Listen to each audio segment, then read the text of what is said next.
I wasn't on screen yet, and all I heard was "caca" or something. I don't know. So you can hear it through the mic, eh? Oh yeah, it's no big deal. It's Yeah. only charming background noise.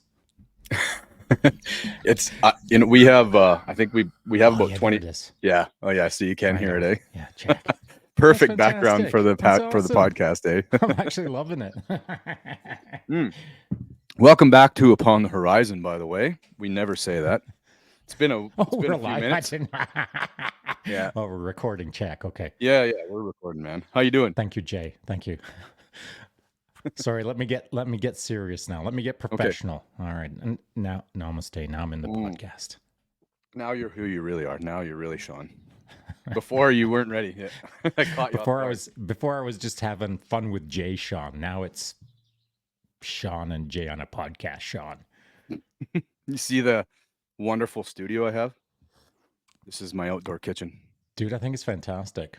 Yeah. I can't really show you around, but you've been in a camper. It You know how probably fun wouldn't it be is to much of cook. a tour. I mean, come on, we've all been in some sort of a chicken barn. What is even going on back there, buddy? It's literally built exactly like a horse shelter. Is it? Yeah, but it works. It keeps the So as when you say your outdoor kitchen, is that now the kind of temporary or permanent setup since the house burned down? Yeah, it's temporary. So I think we've got another 6 or 8 months before we'll be back in the house. And Damn, I it love looks to cook. good, man, for temporary.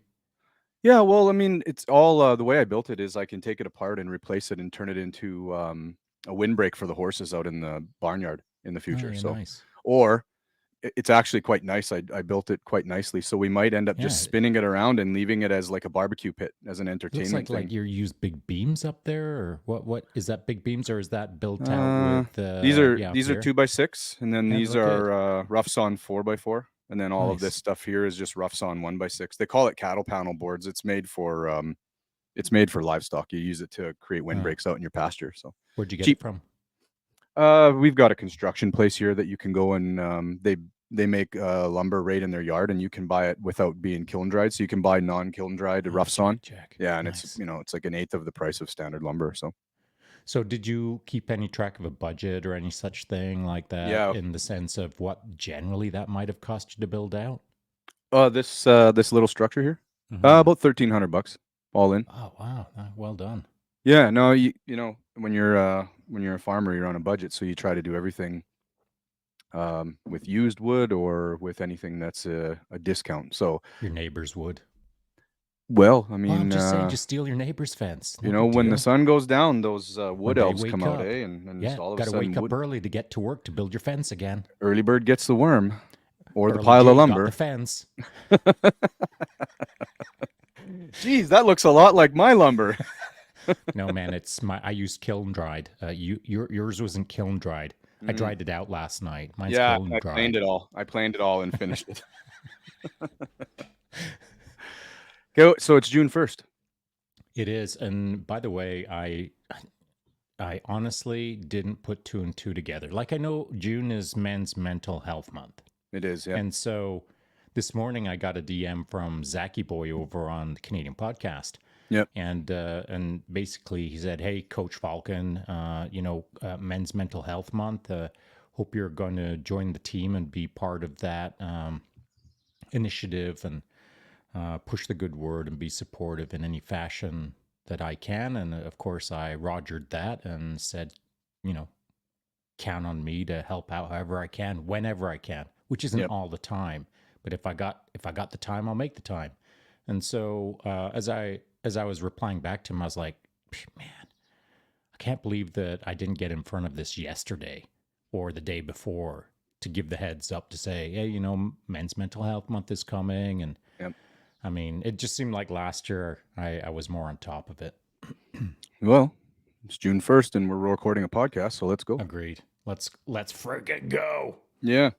Men's Mental Health Month. Let's start off recording one about that. So maybe we're obviously winging it because you just exclaimed your lack of preparedness. So lack. Like I'm prepared, Shaun. Like I'm currently prepared with a script. Do you know what? I will say this, and I know that we don't have a script, and you probably have somewhere that you want to go with this June subject, so I'm not gonna build this out too much. Yep.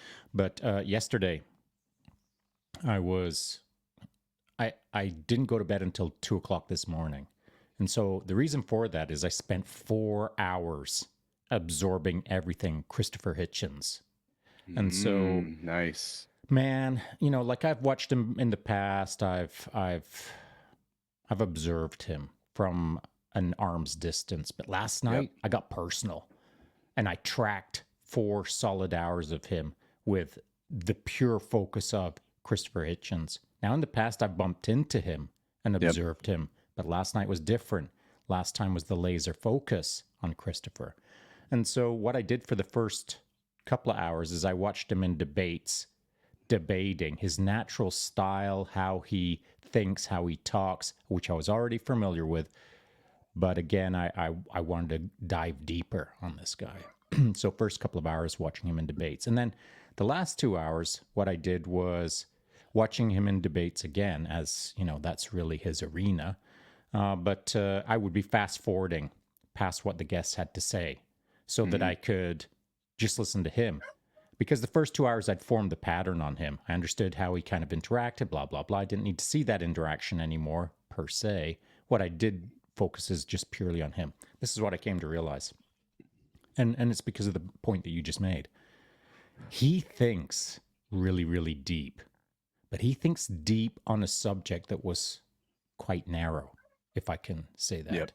Whereas I think nowhere near as deeply as him. And the reason I'm speaking about Shaun right now is because I was looking at Christopher Hitchens to evaluate myself on how I can speak better, communicate better. And so I thought, man, I don't even come remotely close to how deep that dude thinks. But I think wider. I believe I think wider. I think I've seen maybe more than he has. And I don't want to say I've thought more about wider things. But if he's thinking deep, you can't think deep and wide simultaneously. So if you're all in to dive down as deep as you can into religion, which was his forte, I don't have a forte. I just think wide and try to think deep, but I never get as deep as Hitchens, So it was just a thought last night that, man, sometimes I don't know if I've chosen correctly. You know what I'm saying? When to apply my intellect or apply my time on the planet, should I have gone deeper or should I have gone wider? That was my thought last night. Yeah. I used to be well, unfortunately, Christopher Hitchens passed away about 7 or 8 years ago from pancreatic cancer or esophageal cancer. I forget which cancer. I think it was pancreatic. He was a heavy, heavy drinker, anyways. I used to idolize him, and then I realized one day that what he said was profound. Like you said, he dedicated his entire life to religion, but at the same time, he was missing something because he became so engrossed with the anti-religion. He became dogmatic. Yeah, that he almost turned into a pariah at the end, right? Because there was no empathy or compassion left in him at the end, and it wasn't because of the disease. I naturally followed him as well, and I just saw him being so stuck to it that there was nothing. God could have come down from the sky and anointed the entire planet, and Hitchens would have said, "No, screw you, I don't believe in you." Yeah. Right? In fighting dogmatic religion, he became dogmatic about religion. And I know that that's an unfair characterization, but at a high level perspective or a top down view, generally speaking, that's what I saw. Now, maybe you've got some thoughts on this because there's a young fella out there right now, and I want to say his name is Alex O'Connor or something like that. Anyway, he came onto my radar just recently, like over the last week. Yeah. And until a week ago, I didn't know the guy existed. But I saw him in a debate at, it might have been at Oxford. And he's British by birth, and he's very polished, and he enjoys a good debate, and he'll debate on a number of things, but he likes debating on decriminalization of marijuana. He likes debating about religion. He's a subscribed atheist, and so he's a broad thinker, deep thinker, well spoken. So he had Richard Hitchens on his show, Christopher Hitchens' brother, Mm. who I've never listened to before. No, neither have And I. so he came on the show, and oh boy, it was not a good showing. Now, because I didn't know anything about Richard Hitchens, as I was watching, I was like, wow, this is unspooling fast. This is going off the rails much quicker than I thought. What is even going on here? I didn't know Hitchens um, had an axe to grind with anyone who this young fellow was representing. And so, pretty early in the debate, which was supposed to be about an hour, Richard Hitchens went right off the rail and became like inflammatory and became kind of accusatory and saying that this guy is this, that, and the other thing, and just really out of line from my perspective. And he kind of stomped out of the podcast, left prematurely with accusations and, you shouldn't publish this to the internet. You shouldn't publish this. You should feel guilty about what you've done to me here. And there's no way you should publish that. And he just kind of went off on a rant. And it was, personally, I thought it was embarrassing for him.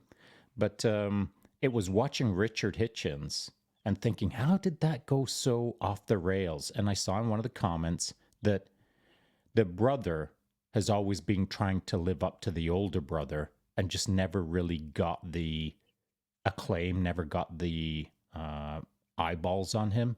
And so he's always been in this role of trying to act out, to seek attention, to live up in the shadow of his brother Christopher. So I was going to ask you if you knew him, but it sounds like you didn't. No, Richard. once Christopher Hitchens passed, it sort of ended my following of him. So I didn't even never even heard of his brother before that. But Yeah, neither you did know, I. you can imagine.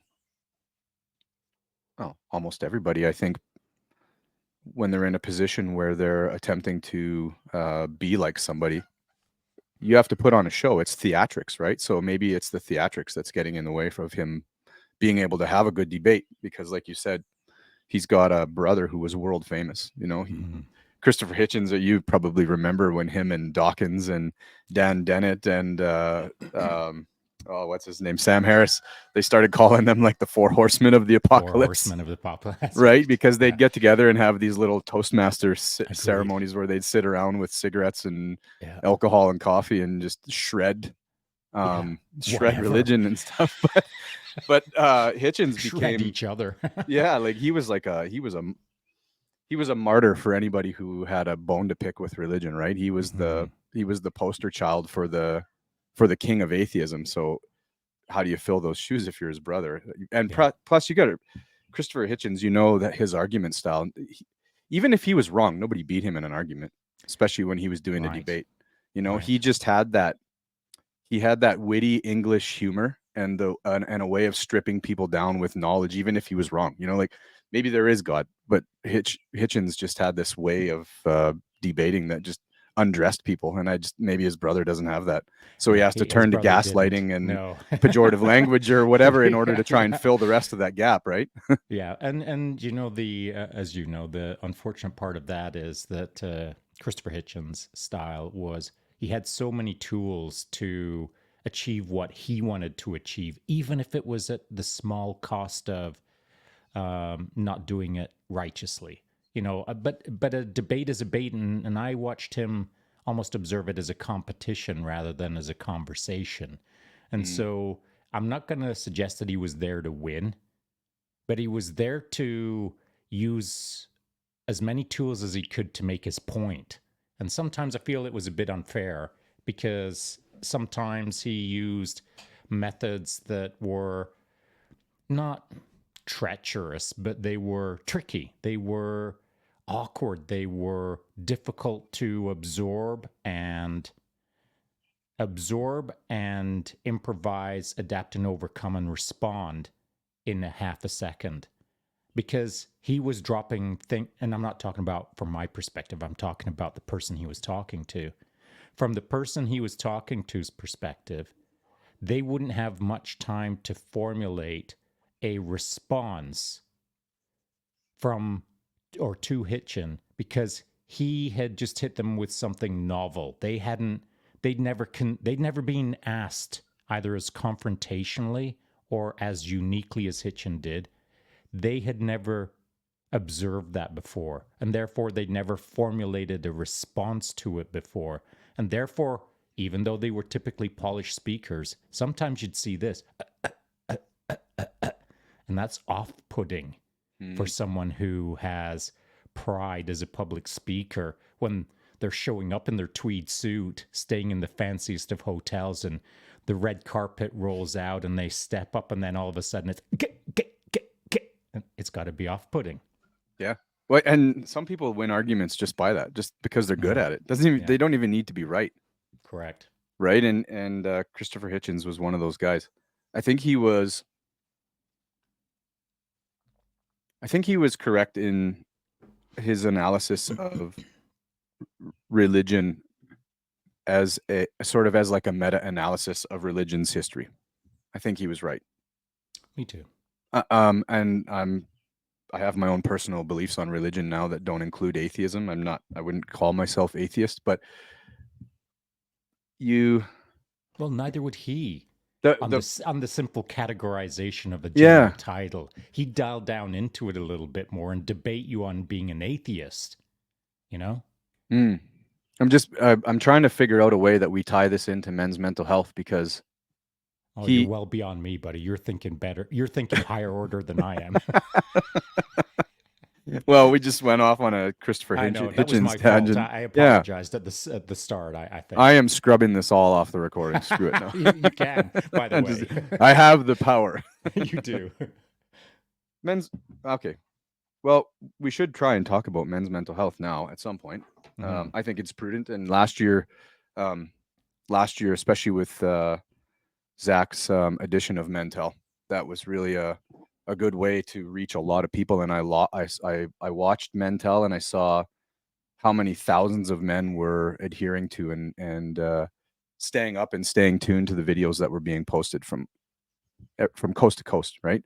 And I thought it was something that was really desperately needed, and I was happy to be a part of that and share some information from myself. So I think we should figure out a way to do that today. I was gonna talk about. I was trying to think that, Christopher Hitchens, in putting on this theatrical display, in a way, it's like he poisoned his own soul with his own arrogance, or maybe because he dedicated his entire life, or the later part of his life, to these arguments against religion. It's like he had no more space anymore for compassion and empathy. And I think men, it's easy for men to do that in all aspects of your life. So you got a big, powerful, strong man who is doing, like, let's say, job A, and that could be in the service industry, could be a lawyer, you could be anything as a man. And the moment that you are challenged by somebody else, you do the exact same thing as what Christopher Hitchens did in a lot of his arguments. You argue on the basis of your own bias. And men get themselves in trouble because when you're mentally unwell, that's one of the first self-defense mechanisms of an unwell person, is to defend their unwellness with lies, right? I can remember doing that myself. Your back up, the old saying goes. Put your back up against the wall. You get your back up. Yeah. And how do men come out of the shadows of that and finally become free? That seems to be one of the great arguments, especially for men's mental health, is that there's a massive level of social status associated with being mentally healthy and not asking for help that I think men really struggle with, Shaun. Maybe, and I was thinking that might be a good starting point, because I know that for most men, to kick off your own betterment, you have to talk to somebody. You have to admit that you need to better yourself, and that seems to be the big struggle. And so maybe I could ask you and put you on the spot here, and maybe get a little bit of vulnerability out of Spock for a few minutes. Bring it. Well, what did you do? I mean, you yeah.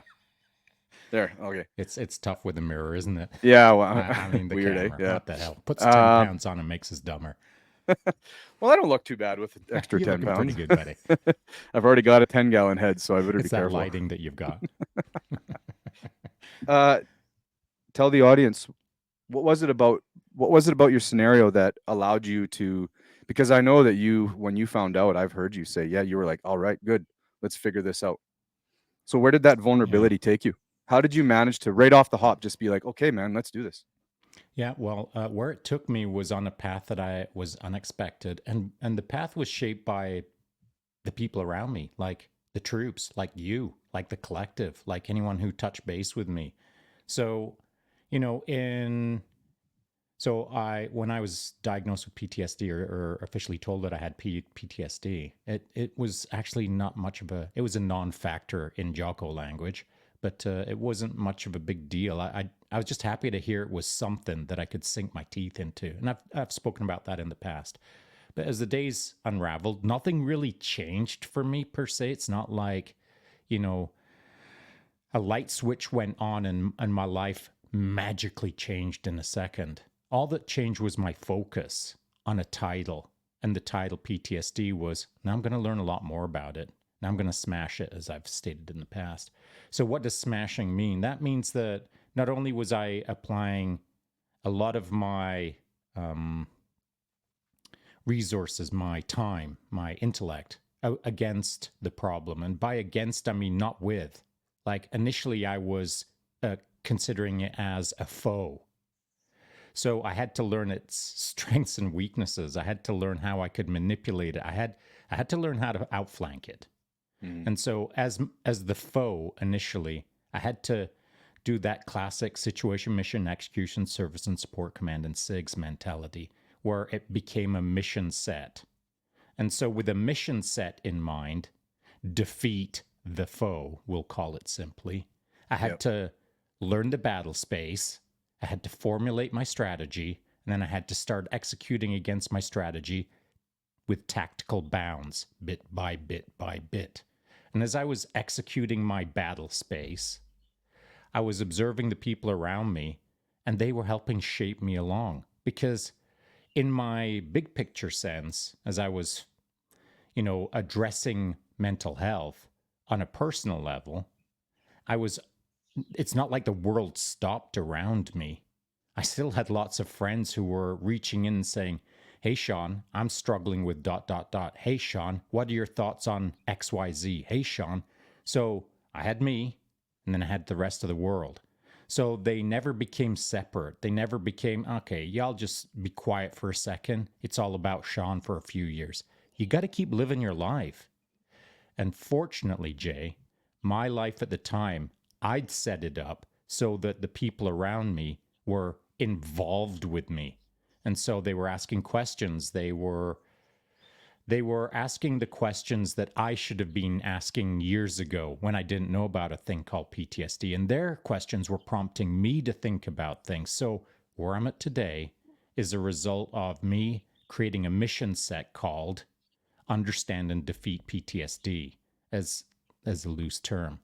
But simultaneously, while I was on my mission set, I had a big team wrapped around me who were kind of not only tracking what I was doing, but they threw on their combat boots and joined me in the patrol to go smash as well.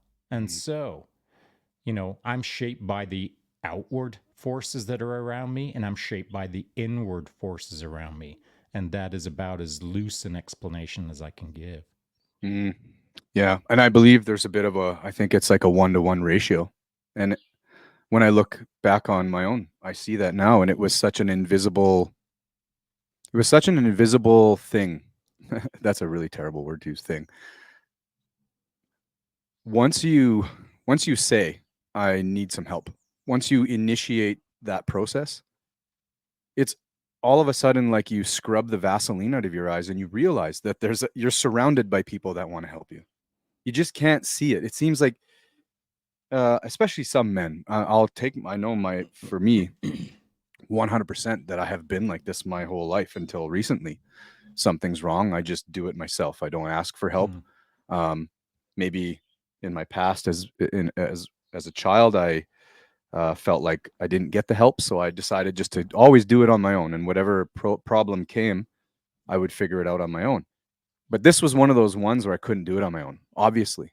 And that's why I was going downhill. I was pushing away the community around me. Everybody was asking me, "Hey, are you okay, Jay?" My doctor asked me. I had multiple, medical exams and lied. And my wife was constantly asking me, and some of my close friends, and everybody around was there prepared for just for me to say, "I'm not that okay. Give me a hand." And then bam, there's the community. Right? It's like it's right there. It's like the vampire at the door, but you got to invite the vampire in, Yeah, right. You can't they Tapping would on the window. yeah. And I don't know. They don't want to Yeah, suck your blood. They want to help that's you right. with PTSD, I guess. That's It's right. the PTSD vampire. And how crazy. What a sad and lonely thing. And what a paradox is that you can't get the help until you say you want the help. And it's right there, man. Like it's literally a doorway away. You grab the door, you open it, Agreed. you say hello, and boom, there's all the help, and it's all around you. And there's very few people. I think there's very few people on planet Earth right now that wouldn't have at least a few people on their team if they said, "Hey, man, can you give me a hand?" Oh, hang on a sec though. I do have a counter to that. And it's Sure. not a mean-spirited counter. It's not like I've been waiting for Jay to get to this point so I can ambush you with it. It's just a thought that popped up into my head, and I feel like it's got to be said because Yep. it's a fuller sense of what we're talking about right now. So I agree wholeheartedly with what you just said, except there's a small slice of the community that almost refuses to address their mental health because they currently have as many eyeballs on them as they want because they complain a lot. Mhm. And the complaining never stops. And so by complaining, it can take all sorts of forms, but it can be something as simple as this. And this has literally been happening for months and months and months and months with an individual that I'm thinking of right now. On social media, Instagram is where I basically only hang out. Yep. And so he'll put up little, almost like little posters or little memes that are always addressing PTSD. And it's, I can't help who I am. I need help for who I am. And it's a lot of moaning and it's a Yep. lot of whining. And the reason I use moaning and whining specifically as terms, because it's constant, repetitive messaging that is complaining about how difficult life is. But tomorrow, nothing is being done to change that. Yep. And so every single day, it's this repetition of whining about how difficult life is. Well, life is difficult unless you do something to address that. Nothing will change by tomorrow. The whining and the problems are identical tomorrow as they are today, unless you do something about it. Now, my problem is personally that I'm a guy who doesn't care for the boy who cried wolf. And so if you've got a problem with wolves, let me know and I'll come and help you out. But if you keep saying there's wolves on my property every single day for a year, but there's no wolves in the area, there's going to be a day when I don't show up. And that is the way I am. I have a line in the sand where an action is repeated so much that I project out into the future and predict that this is never going to end. And I don't want to listen to endless complaining. What I want is endless action. And until you can get to the action part, pal, I've got to move along because I cannot stomach the relentless complaining without action.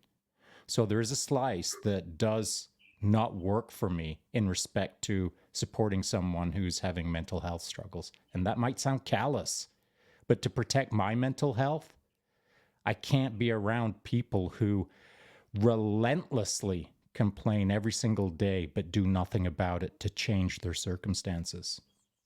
I agree. A little while ago, somebody reached out to me and was looking for some help for their spouse. And so I offered some help, not as a therapist or anything, just as a person who's got some experience in life. And I followed this married couple and offered assistance to both of them. And then some time went by, and the spouse reached out again and asked for some more help, and I had to decline. And it's that thing. And so I said to her this kind of allegory. You know, if somebody's out in the water and they're drowning and you're in the lifeboat and you throw them the little dinghy and then you pull it back and they're not in it, you're going to throw it back and try again. And you might do that a few times, but you're not going to do it so that you falls off and then you're no longer able to take care of yourself. And that's kind of the people you're speaking of. And it's unfortunate that there are those out there that get trapped in like, I don't know if this is a real word or if this is a real term, but it's like they get trapped in their own depression and anxiety bias, where they have structured their life around their mental health illness or the emotional challenges they have, such that it's the suit they put on the moment that they wake up in the morning, and it's the suit that they go to Agreed. bed with in at bedtime. And you can't break them out of it, you know? It's like the symbiosis, like the Venom Spider-Man thing.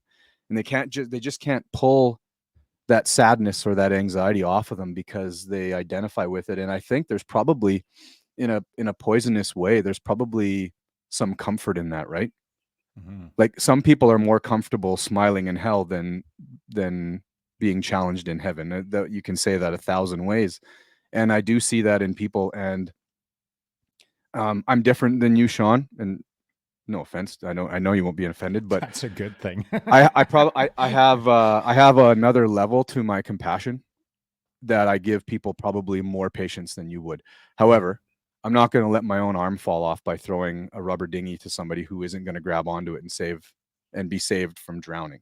Eventually, you have to move on, and you hope that that person does something. But not everybody can be saved, and that's a tough thing to learn, especially if you're in the business of helping guide people or mentor them. You can't mentor everybody, or else you're gonna be drowning in their own problems, and it's gonna become yours. And I, Well, I don't even know what you do with those kind of people. I tell you what you can't do is you can't be in your rubber dinghy or you can't be in your boat about to throw out a life preserver and and and do it thoughtlessly. And so let me just paint a quick scenario. Hmm. So perhaps you've only got one life preserver with no rope attached to it, and you only get one throw. But there's 10 people out there. Now you've got to make choices. That's called time and resource management, of which we don't have infinite. And so every day I'm trying to determine who am I going to interact with today to try to be useful to the world. And that might sound like a little algorithmic, but at 60, I'm on algorithmic time and I have Hmm. to use it wisely. And so there's that aspect, the one throw life preserver decision. But then there's the other one where there's a rope attached to the life preserver and you get to keep throwing it. And eventually your arm wears out. Okay, that's another issue. But then there's the third, and that is you've got no life preserver, but someone's out there floundering in the water yelling for help, and you know they're in dire straits, but you still got to do the algorithm, you got to do the math, and that is when I get out there to save that person, they look like they're in such a state where they're not thinking, they're irrationally lashing out at the water just trying to survive for another few seconds, that the moment that I get to them, they're dragging me underwater to try to stay afloat. And if you've ever played with anyone who thinks they're drowning, that's what sometimes they'll do. Hmm. They're going You to become use the your life head preserver. as the life. That's Oh the yeah, way it is. And yeah. You're so the water wings. you're now the water wings. Yeah. And so are you prepared for that? And so there are various scenarios when you're trying to help someone that you have to kind of almost do the math on as hard and cold and calculated as it sounds, that you can save someone the following day by not drowning with the person who is not in a state of readiness to be saved. And so, what do you how do you walk past someone who needs help? Mm. Well, It's I a good think we do it question. all the time, I really Yeah. do, unaware and aware. But we're all doing math. We're all doing what's good for us, what's good for our family, what's good for our community, what's good for our world, what's good for me tomorrow, what was good for me yesterday. We're all doing math. And part of that math is how can I make my life better a minute from now versus the contextuality of my life yesterday wasn't good for the following reasons and I don't want any of that today. It was Yeah. yesterday. And so we're seeking the good, trying to stay away from the bad. And somewhere in that spectrum is a guy who's sitting on a sidewalk looking scrubby with a tin cup in his hand that says, "Could you spare a dime?" And that's what we've got in society right now to some degree, no? Yeah. And some people need a dime and some people need a dollar. Correct. Right. And so you're talking about that analysis. I'm really challenged by this, Shaun. And I've always been told that I'm too empathetic, and maybe that downfall of mine. But I, where do those people go? I know these people, and in fact, I think I have an idea who the person you were previously talking to is. But where do those people go? Who helps those people, and what is it that we offer them? I've been trying to rack my brain on this because that seems one of the key things that I've learned is that anxiety and depression is exacerbated by the person with anxiety depression because you constantly think about anxiety and depression. It's a self-fulfilling prophecy, and it's a snake eating its own tail, and you've got to break that cycle somehow. And Precisely. yeah, how did I break my cycle? I think I did it when I started to learn about gratitude and mindfulness. Mm. And so I constantly think about this, especially because I'm in a space now where, like you, maybe not as intense as you, because I don't have the experience or the expertise like you, but I get direct messages every day, people reaching out and asking for some guidance or some information because I've been through X, Y, Z. And I wish that was one. This is one of the great problems I have. There's a person who's been reaching out to me, and her spouse just can't turn the corner. Just her spouse is stuck in this scenario where all they can do is think about how awful their life is with PTSD, and it's just drowning them. And the spouse has been reaching out to me, and I've offered every modality that I can. And what I can't offer is that little shiny coin, that little spark, that thing that says, this is the thing you do. And then all of a sudden you can turn your day around, right? It's that moment you wake up in the morning, and instead of putting on your depression suit, you give the depression suit the finger and you put on a fresh set of clothes and you try and do something a little better that day. But those are just words to say. To Mm-hmm. be able to make somebody do that action, that's the secret sauce. That's the magic. There's like some sort of special fairy dust you got to sprinkle on people to get them there, and I don't know what it is. Have you got it? I do. I do. I've got some Okay, secret sauce good. up my I sleeve. do. Just hang on a sec. No, I've got nothing up there, but just hang on a Yeah, up sec. my sleeves here. Yeah. I'll say this, and it's not like it's a novel thought that just popped in my head. It's been in my mind since we jumped into this little trajectory that we're in right now for about the last 10 minutes. And it is a podcast, the Joe Rogan podcast. I can't remember the guest's name. She's a female. She had kind of a psychiatrist vibe about her. Anyway, if I find the clip, I'll send it to you later. But my point is this, that I just happened to be watching the clip randomly. Mm-hmm. And the main thrust of the topic was the number one cause of depression is depression and not doing anything about it. Mm-hmm. And so the idea being that the more you think woe is me, well, the more you're going to be woe is me. And you got to break out of that routine. And so, again, to paraphrase quite simply, get to work. Just do something. Do any action. Do something positive. Stop moaning. Stop whining. Break out of your habitual whine fest for the last several years. Try something new. Don't whine today. Stop hanging your hat on the hat hook called "Today It's All About Me Complaining." Don't complain today or this week. You hit the nail on the head, Jay, and that is gratitude. My wife used to beat me upside of the head with, have an attitude of gratitude, because I didn't have enough of an attitude of gratitude, apparently. Well, looking back on it, when she would be saying that to me, she was right. Yeah. But at the time, I didn't get it. Because, like, I had gratitude. I was just freaking glad to be alive, glad to be able to smash on a bike, glad to enjoy coffee, glad to enjoy the simple things in life.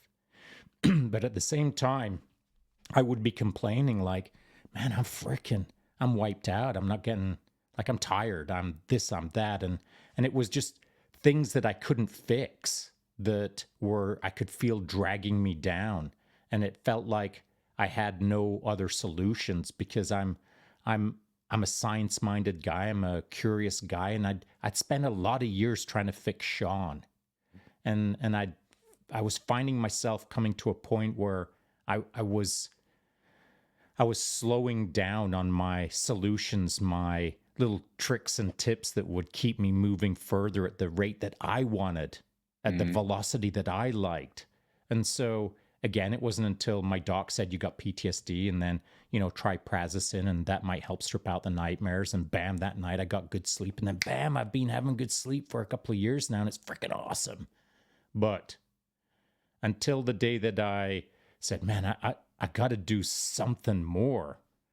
I'd been complaining a little bit, but not to the degree where it was the boy who cried wolf. I was always actively seeking a way to get better, but I'd almost run out of ideas. And then my default was to, I can't fix this. And so I had a little bit of whining in me. And so my wife was hitting me with the attitude of gratitude, and she was right. Yeah, that's a self defense mechanism built into the ego, and I've seen this in myself. I see it in my kids. I see it in anybody. Tell anybody to calm down.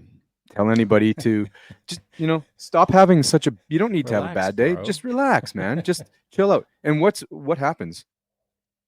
There's this insane defense mechanism built into the human mind that we would rather just be angry even if it means staying on fire, right? Like if the point was, if you can be a little more calm, the fire goes out, or you just stay angry and mad and wallow in your own self-pity and you stay on fire. And for some strange reason, most likely because there's actually no real physical pain involved in it, um, it's so easy to choose your current scenario. It's so easy to not change. And change is one of the difficult things I think built into this, is that it really is as simple. And I talked to my teenage boy about this because he is just something else right now. Man, oh man, teenagehood is wild, eh?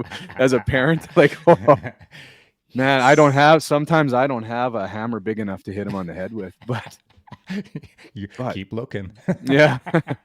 But I catch myself, telling him to calm down, or, just don't worry about it. Don't think about those things. And I think about how stupid that is later when I say it. So much easier said than done. The real truth is, like you said, the real truth is just stop complaining, stop whining about your scenario and do something, because depression and anxiety pulls us out of the moment. And life is all of our series of moments. Life is not pining over our memory. I just made a video of this. I don't know if you watched my Yeah, I last did. It was sunrise video. good. I like you liked it. And that's one of the keys. And it's not my original thing. I'm only speaking. I'm only stringing words together the way that I string words together. It's been psychiatrists and psychologists and research scientists that I've listened to that say the key to avoiding your depression is to stop thinking about it. The key to overcoming your anxiety and your depression is to not ruminate on them. And that's where mindfulness and gratitude really pulls you out, because you have to be in the moment. If you've ever tried gratitude by just being thankful in a fleeting way, oh yeah, I'm real thankful for that. That's not real gratitude. Yeah. It won't do you anything. It won't do you any good. You really And have to dropping be a in the moment. $2 tip on lunch is not gratitude either. So, No, it's not. Gratitude requires some gratitude and mindfulness are a synergy. You can't have one without the other, I believe. I don't think that you can actually. to do it well. Yeah. Sure, to really be deeply grateful, where you actually in fact enjoy your life and the things that you have to be mindful of a whole host of characteristics that encompass life and what that means. You know, you hear people bitching about their life and it's like, does your life really suck? And some people in a bad mood would be like, yeah, man, my life sucks right now. Okay, tomorrow morning at 8 a.m., we'll take your life for you. Who'd wake up and be like, yeah, okay, sounds good? Nobody. Because life is actually not bad. It's just the choices and the consequences that are bad, Yeah, right? it's the inner narrative. Life is the inner narrative. The life that you're living, that I'm living, that everyone's living, it is the inner narrative that we're living. The Mm-hmm. external world is there. We're sensory beings. We're interacting in it, and it's all good stuff. But how you choose to interpret the external world within your internal world through your internal narrative. That's the magic sauce, if there's any at all.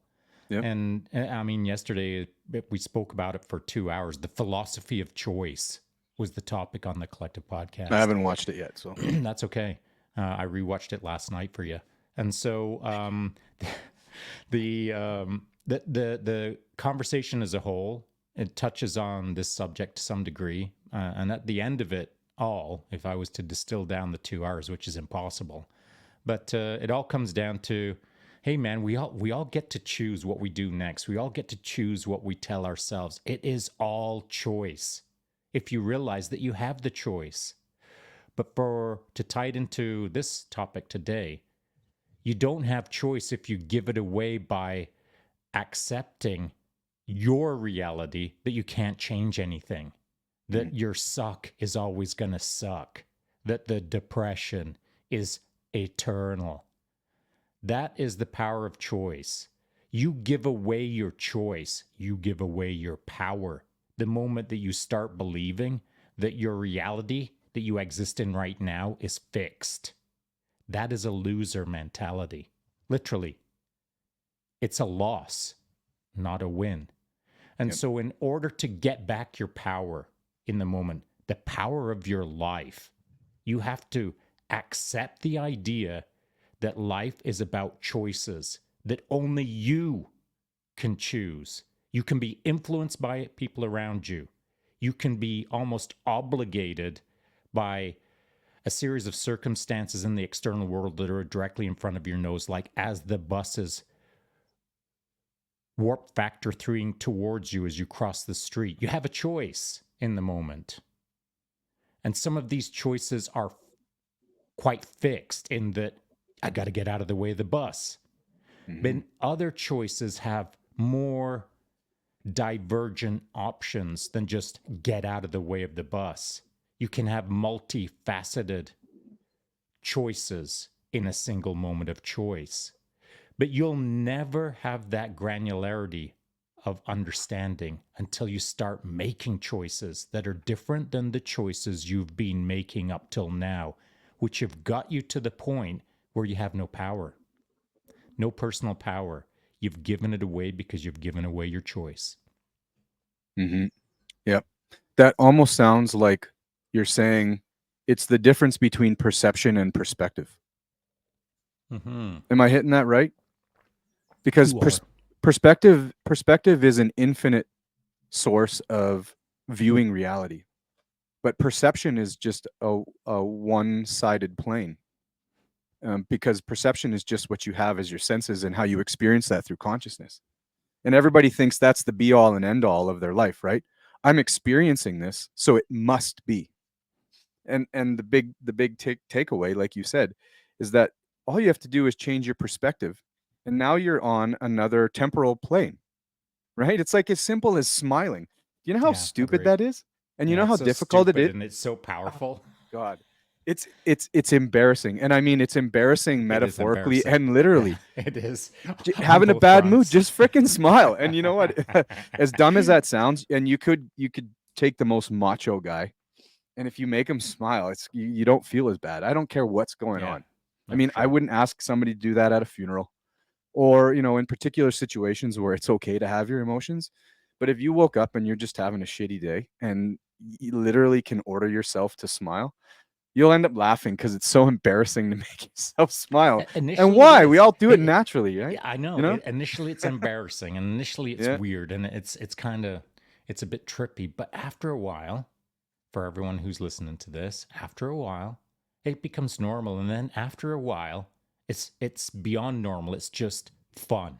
It's fun to be fun. It's fun to hang around with cool people who are fun. It's fun to have a fun life. It's fun to have the power to make the choices to how much fun you want to have in that day. And so you talked about elevating yourself to a higher temporal order, or a higher level of dimensional awareness, we'll call it. How about this? Just get higher elevation. So wherever your house is, go climb 1,000 feet higher and sit on a mountain and enjoy the view. Enjoy the freaking chickens chirping in the background. Enjoy the world around you. the fun noises, the happy noises, the noises of life, which don't exist in your basement in the dark while you're bummed out. The only noise, the only background noise is the noises in your head and whatever you've got on the big screen in front of your nose called Netflix or whatever that is not satisfying your soul. It's leeching time out of your soul. It is not giving time to your soul.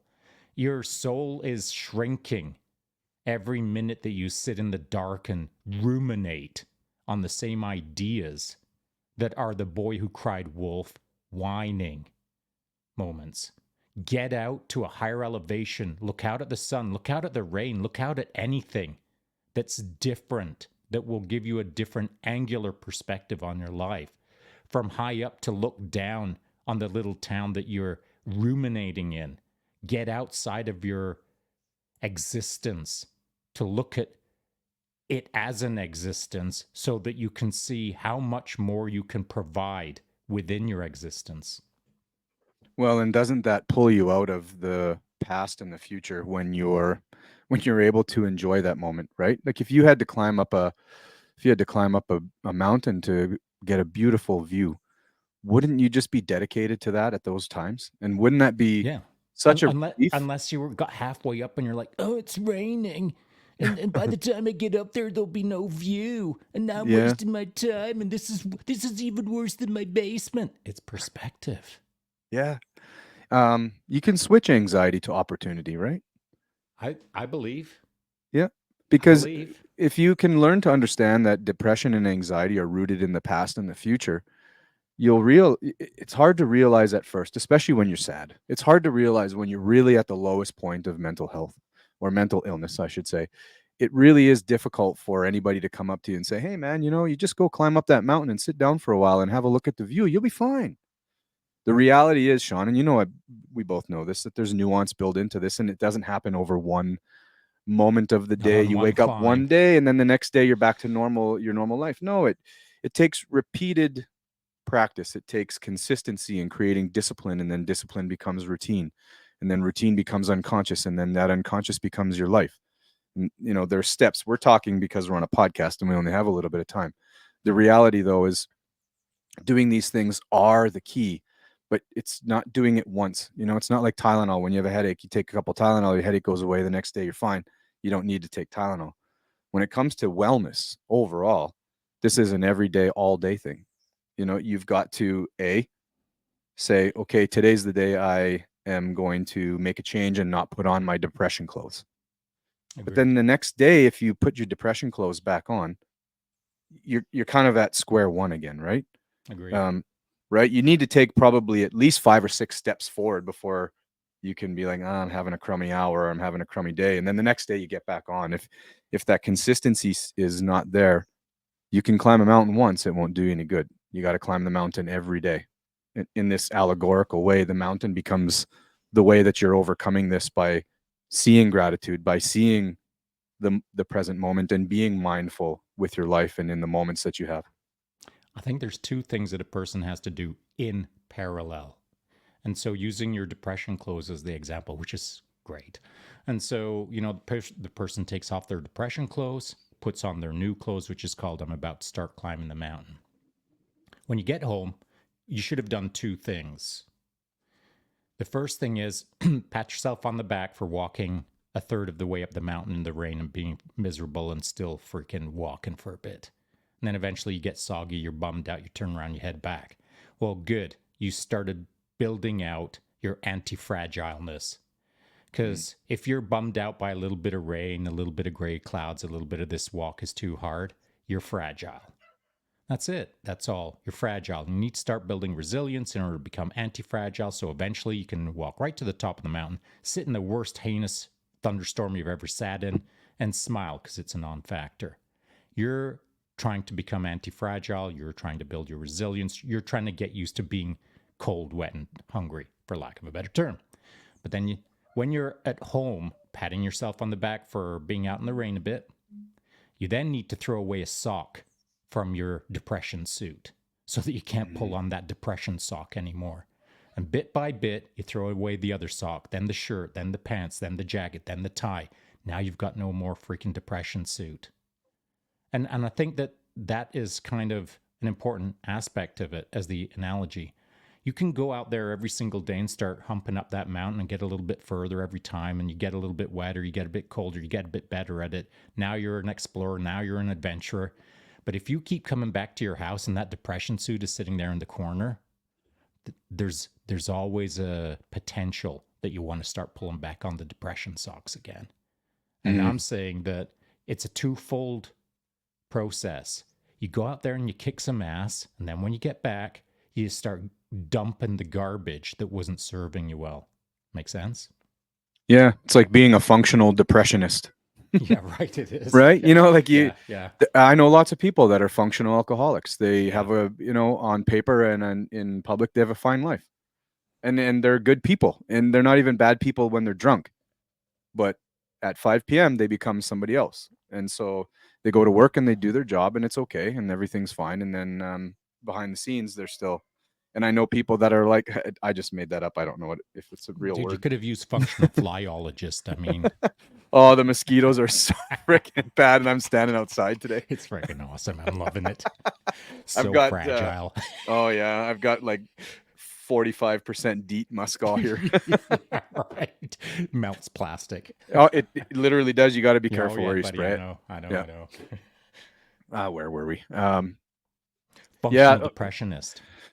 Well, what I was going to say was I used to think that there were levels of compassion for everybody. I used to think that there were a group of people that needed the soft touch the entire time. Like the whole, it's okay who you are. It's okay that you're sad. Rinse, repeat. But I don't think that that's a way that we can, as a society, deal with depression and anxiety and mental health. At some point, there's a breaking point. So I think what you do is you're kind of in this sort of inverse relationship. As people are getting better, you have to turn the dial up on the getting better. And then you have to stop watering down the language that you're using to speak with them. Because eventually, and I'll use the example that you started with, eventually, somebody's got to say to the person who constantly is complaining, enough's enough. Yeah. All right.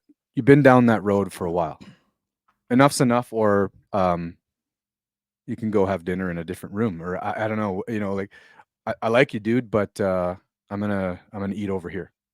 Yeah. Right. And I used to believe that you had to give everybody that soft touch forever, but I think that's part of the problem. I really do I think think it is. it's And like that was the taking Joe away all Rogan of bullying, podcast. Yeah, that was the Joe Rogan podcast point that she went on to make at a further point. Yeah. And that is, look, right now there's just a lot of people who are, and this is so generally paraphrased, but there's a lot of people out there that are used to and prefer to be coddled rather than told, hey, man, like you've come here a lot and nothing's changing. So now we're going to do it a different way. Let's try something new that might move the needle. And that new is, I'm tired of you whining. Let's get to work. Yep. Stop doing nothing but complaining. Let's ditch the complaining. Let's inject some action. Yep. I think it's such a simple recipe that everyone is aware of, that some people ignore, but the people who don't ignore it are the people who are currently doing it and just know it to be true as a powerful tool to cause change. Action is change. But action is sweaty and dirty and hard and unusual if you haven't been used to action. And so, what a person, I believe, needs to do is commit to action, but not commit to this hellacious definition of blood, sweat, and the tears that they've built up into their head that they think that they're going to have to face in their very first moment of action. That is not true. The action that you subscribe to is all under your control. It is your tool to wield. All you need to do is focus on change through action. You don't have to turn the action into freaking instant action, man, where you're 1000%ing the chin up bars, though you've never been on a chin up bar for a decade. No one has to dial the rotary dial so far to the right that the world flashes out in a blast of white light because it was so intense.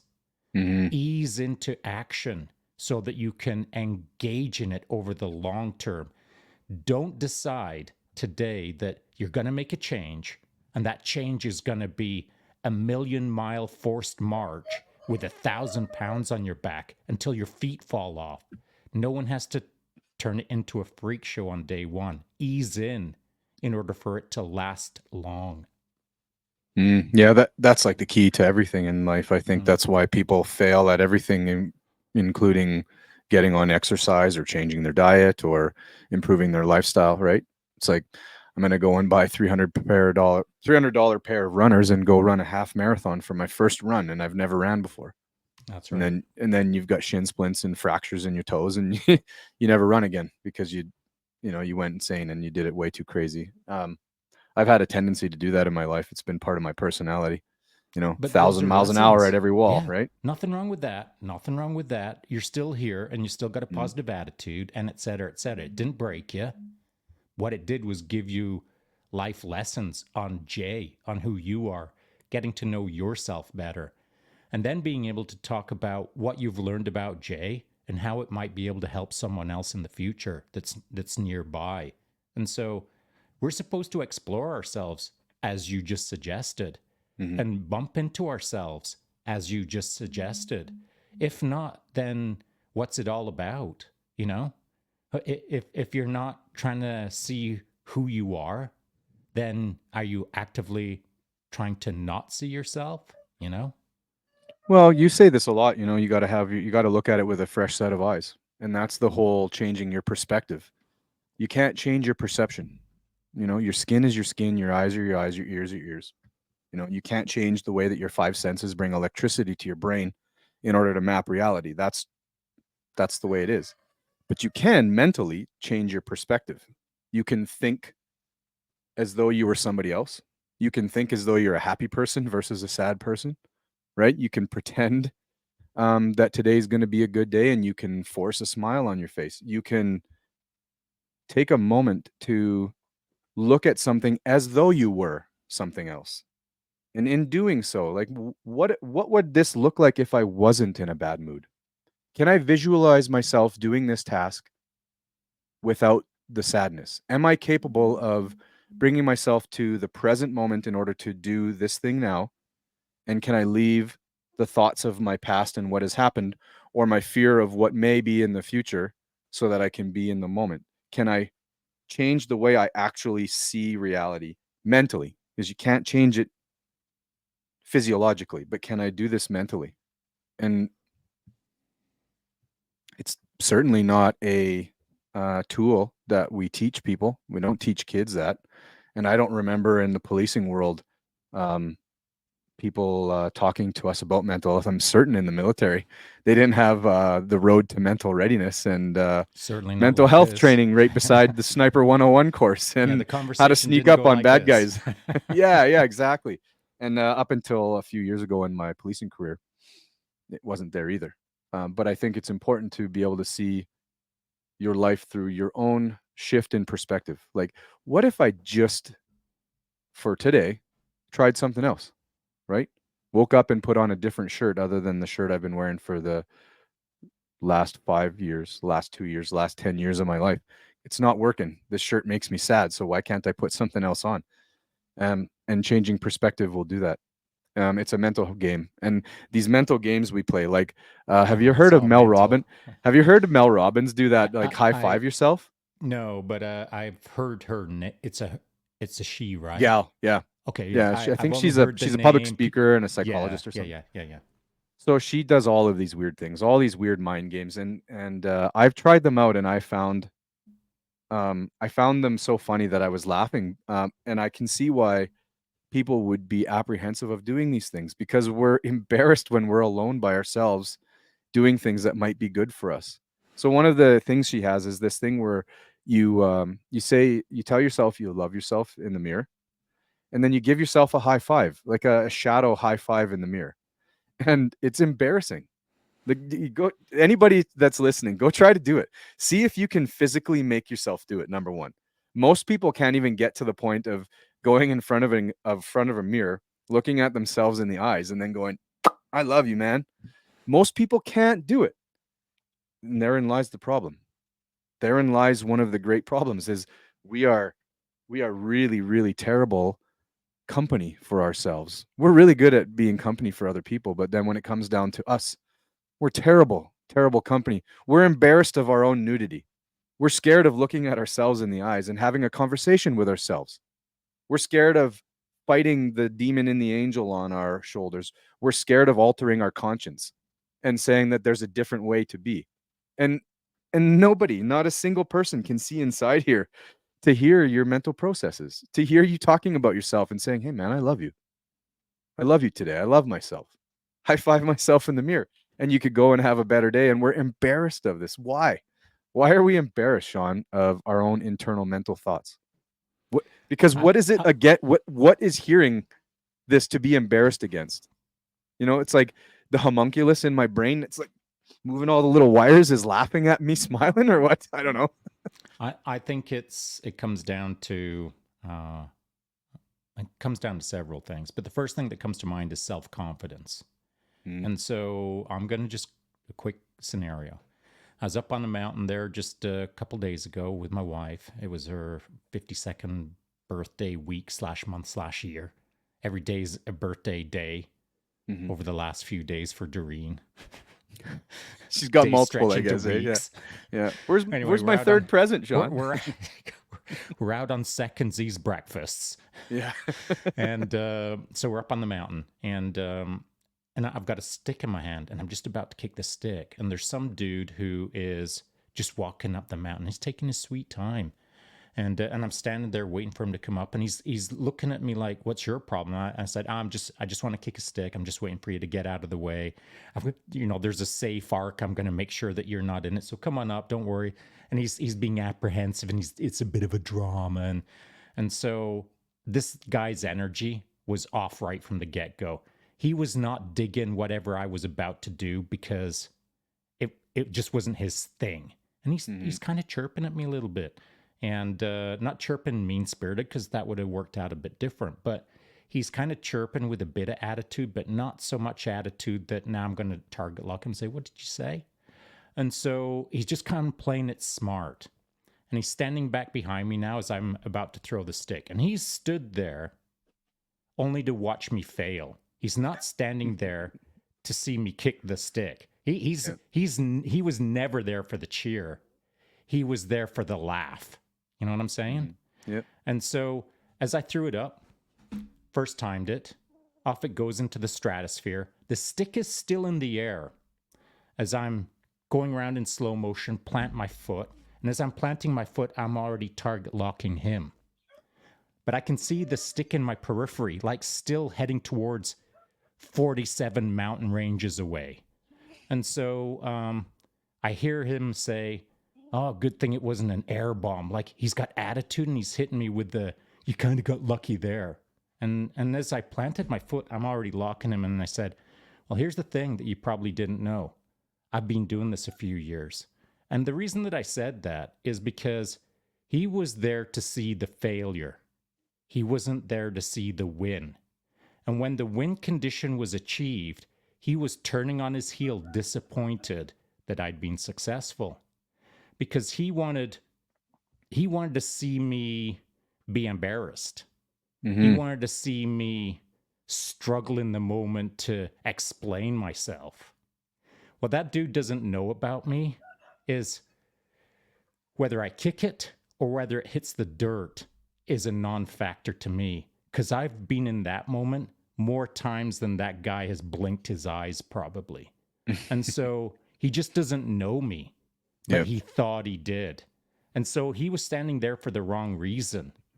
Because win, lose, or draw, I'm going to be okay with who I am because I'm confident. Yep. It could have landed the point first in my foot, and I could have been bleeding out, and I would have looked at him and smiled, because that dude, his assessment of who I am is not a part of my concern, because I'm a self-confident guy. Now, why am I self-confident? Because I'm not fragile, because I've had my ass kicked, because I'm resilient, because I push my pace every single day, because I am a guy who doesn't hide in his basement in depression. I'm a guy who gets out in the world and kicks its ass. And that gives me confidence. And confidence will take you a lot of places. And if it's not taking you places in the external world, confidence will take you a lot of places in your internal world. The confidence of your self efficacy, the confidence of your ability to create solutions within your internal world is something that is not only pursuable by anyone, but it is something that will explain to the world who you are by having internal self confidence. I wish people would pursue it more. And to the person who's listening, if you are, and you get to this and you're thinking, oh, that's real nice of Shaun to say, yeah, I'm self confident. And that's how I'm able to overcome my mental health problems. And the person, there's a mosquito on the camera. Yeah, it's fun. I'm enjoying it. There's a lot of people out there that aren't confident. And I wasn't at one point, buddy. Me too. I mean, I was a total loser until I was a total loser. Last week Skinny, or so, I guess. Underperforming loser of a kid before I joined the military. And even in the military, I was a bit of a loser initially, I think. Probably. I don't know. Yeah. But how do you build I got confidence? Squared up. I right? got squared up. Yeah. But that's what I was getting at was this. And you're a good example of that. A lot of people, if people are listening, they probably don't know your backstory, that you were a skinny little dweeb before you got to sure. And I'm not saying that to shit on you. Pardon my language. You've said that on a regular basis, get my ass kicked, getting bullied. I mean, yeah, life sucked. That was my childhood. However, here's the point. People are be thinking, I don't have confidence. No, you don't. But that's exactly the same as what we were speaking of previously. It's just a choice. It's a choice, right? You walk out the door and you don't like your outfit. Of course, you're going to think every single human being is staring at your outfit when nobody is, right? No one cares. Or he could walk out the door and it's literally, it's as easy as saying the thing out loud in your head. That mental control comes down to saying the thing out loud in your head over and over again. If you wake up every morning of your life, and I'll get back to my point so I don't forget it. If you wake up every morning of your life and the first thing you think of in the morning is, oh, great, another day.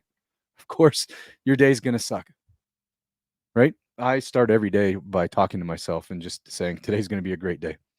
Even if it isn't, it starts the day off. And mentally, my mind is starting the day off saying it's going to be great. You're priming. Confidence is the same way. And whether you believe guys like Andrew Huberman or all the other really incredibly smart scientists out there on podcasts, confidence comes from doing confident things, literally like thinking that you're confident. Having confidence is just like faking bravery, right? You can fake confidence and then it becomes confidence. If you're deadly afraid of public speaking and then you go and you successfully public speak, it doesn't mean that you're no longer afraid of public speaking, but it's a demonstration of bravery. And confidence is the same way. You might be shit scared at Safeway while you're walking around with your new outfit on because maybe it's new. Maybe it's a color that that really stands out, or it's a style that's not for everybody. But if that's who you are and you walk around, even if you're shit scared inside, if you walk around with your shoulders back and your head up and your chin out, people are going to think that you're confident. And then when you start to do confident things, even if you're scared inside, eventually your mind is going to be like, scared, but still did. A little less scared, but still did. And eventually you kind of turn the tide on this thing, right? You've invented confidence just like you can invent fake bravery by just doing it. And in doing so, then I think you become confident. There's no other way. And it was kind of like Andrew Huberman talking about the anterior mid-cingulate cortex, that thing that grows when you do hard stuff and that shrinks when you don't, right? And so, we're talking about, how do you get better? Well, if you really wanted to just boil it down to a few words, it's like Nike's famous thing. You just got to do it. In order to get better, you just have to do it. And what we don't know is that the action of doing strengthens everything, including your brain. It strengthens your confidence and your bravery. And why do people not do that? Why do they because not of a like have whole host of reasons. have the ability to step out their door and be confident? Why do people fail to pick up what you've just said? Yeah, society, culture, decades Not of not conditioning. a strong enough why. Oh, there's a whole host of You'll reasons, Shaun. Yeah, there are. yeah. But on a personal level, you'll never get out your front door. You'll never stop whining. You'll never adventure. You'll never see what's beyond the mountain. You'll never, ever, ever, ever live a full life unless you start squaring away your why you're here, why you're living the life that you're living, and why do you want to live a different life. If your why ain't strong enough, welcome to the depression basement. But if your why is strong enough, welcome to the top of the mountain where the view is pretty freaking awesome. Yep. If you're unconfident, that's on you. If you're confident, that's on you. If your life sucks, that's on you. If your life rocks, that's on you. It's all on you. All the Mm-hmm. choices, all the life, all the things. Where you're at right now is a result of all of that stuff. But where you're at tomorrow is unwritten. Mm-hmm. That's the beautiful part that everyone, not everyone, a lot of people forget. If your life is hellacious right now, that is freaking on you. But tomorrow isn't on you, it's unwritten. Tomorrow is for you to define. But people give up their sense of agency. People give up their sense of the unwritten story immediately in front of their nose because they feel like their story is written already because of today. That's not the case. Tomorrow is a blank slate for you to frickin' scribble with your chalk or grab a calligraphy brush and paint a masterpiece. And the only thing that's holding you back from the two states, a scribble-dee-doo or a magnificent artwork, the only difference between those two things is the intention or why you're about to pick up the chalk or why you're about to pick up the calligraphy brush. Yeah, I agree. Most people wouldn't trade the problems in their life if they had to randomly accept the problems of somebody else without knowing. Imagine you took 100 people from the world and everybody's got like a car key in their pocket. And you threw all the car keys into a center. And then the choice was you can take your own key back and have your own vehicle, or you can take somebody else's. And in this metaphor or this allegory, the car keys represent the person's life's problems. Would you take the chance? Like, would I you don't know, really? man. Like, I think I'd turn on my heel, do a 180, and start walking towards a And say nearby peace out? cafe. Peace Yeah. out, man. I'm going to run the game my way. If You you tell me think I've it, got to choose a key? Wrong. yeah. I don't If you need think any you've got it keys. really bad, you haven't had it bad yet. That's right. Yeah. Right? Because people who have had it really bad, and I mean, my life has been like I've lived like a billionaire compared to some people in this world. Mm-hmm. And of all of the things that have happened in my life, the challenges I've had, I get embarrassed when I pine over the difficulties and the struggles I've had compared to what has, Yeah. compare What it it to could have what been. life used to be like until like 200 years ago. No matter what has happened to you now in the 21st century, modern day cultural 21st century living, most of what happens to you, it ain't that bad. You're not Mm-hmm. being eaten by tigers. You're not being Or raped and mauled by mosquitoes. the Mongolian horde, right? You're not freezing to death in a Russian military camp. It ain't that bad. It ain't. And it's all, and you're so right. It's all just that perspective shift. You can wake up one day, even if your circumstances have been hell, and say, okay, today's the day I'm going to start having a better day. And it's not going to be like that day is the day that your life is awesome now. It's just a little bit better. I see people like when I first met, I had a brief conversation with Mark Omrod after he Oh, was yeah. on your show. Mm. And he might even not be happy with me using him as an example of there's somebody who really has gratitude for life, because he's probably like, fuck off, I'm living and I'm having fun and I'm Mm-hmm. challenging myself every day with the circumstances of my life, and he's got a good life and probably doesn't think of himself as a or B, some sort of label. But if you can just objectively look at a person who has had trauma like that, and they're out there smiling and working hard and doing charity events and pushing their physical and mental envelope in order to have something in their life that's worthy, the why that you talk about, you should be fully embarrassed of your thoughts on how Oh yeah, sad your life is because you have a paper cut. yeah, agreed. And I say And I that, and use I say Mark that, as the example as well, for oh sure, in yeah, my mind. right. I don't know Mark, and I would hate to think that me using him as an example would be detrimental to him, but I don't think so. I think No, that he no, would I've be a used it fine myself example. with him. So Yeah, okay, good. So for those of you that are listening that don't know, Mark Armrod was, I think he was Special Forces overseas. yeah, U.S. or wrong, sorry, UK Royal Marine. Right. And after a tragedy, he ended up only having one limb left, one arm, or sorry, yeah, one arm left. One arm. Yeah. And here's a guy who is doing absolutely incredible things with his life, and he's a fine example. He's I like mean, yesterday he's he like was on Viktor the mats Frankl's with his Man's purple Search for belt. Me. Yeah, Yeah, he yeah, was on the crazy. mats. Yeah. He's like if you took Man's Search for Meaning by Viktor Frankl and gave it a body to walk around with. Mm-hmm. Agreed. Like that guy exudes having a why Mm-hmm. when you can overcome um, that kind of tragedy and still be out there telling people to keep going, because he's got this beautiful outlook on life. And the takeaway at the end of this, because we're close, an hour and 20. The takeaway, I think, was really key when you said that. That's sort of what it all boils down to. In order for you to wake up in the morning and leave your depression suit, or leave one depression sock off, or whatever it is, take the first step out the door, put your running shoes on, pack your gym bag. If that's step one, that's good. It doesn't need to be all or nothing, but you got to have a Mm-hmm. why. People don't realize that. It's the simplest thing. Why do you get up in the morning? Why do you continue to be alive? When you read a guy like Albert Camus, when you get into these really these existential philosophical debates, the ultimate question is, why do you stay alive and not kill yourself?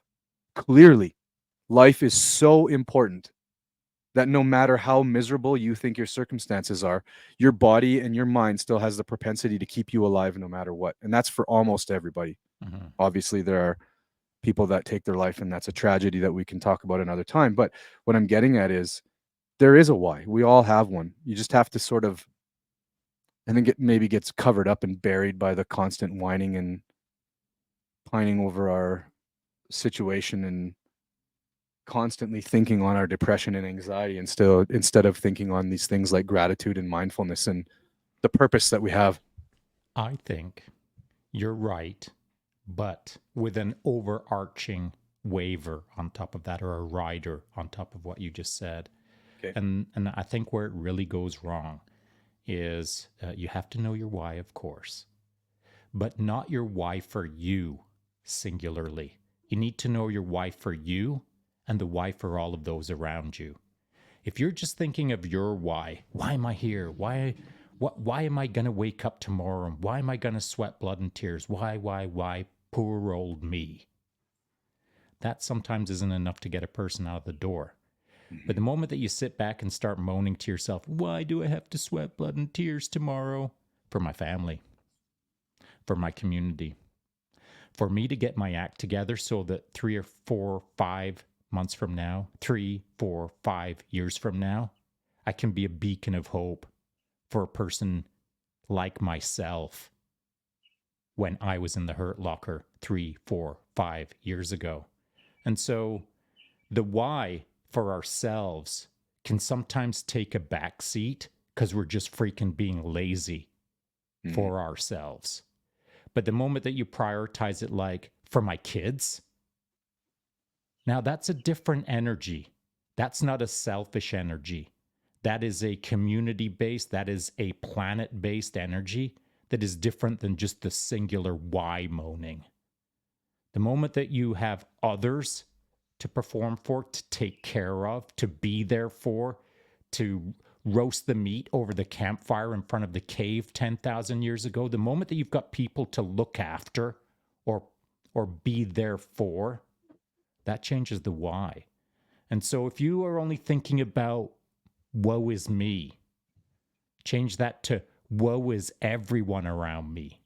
And that might move your needle. I think we'll end it there because that's a perfect point to make. And serving other people will really, really, serving other people will really help you break out of that depression. And I've heard this, and I know you know this from experience, and I know this from experience as well. But when you start to worry about other people, you stop worrying about yourself. Mm. And with that, we're going to end. This is episode 5 of Upon the Horizon. Make sure you like, share, subscribe, hit all of those cool notification things. Thank you for listening and watching. If you made it to an hour 25, Shaun and I will catch you again very, very soon. Cheers. Cheers.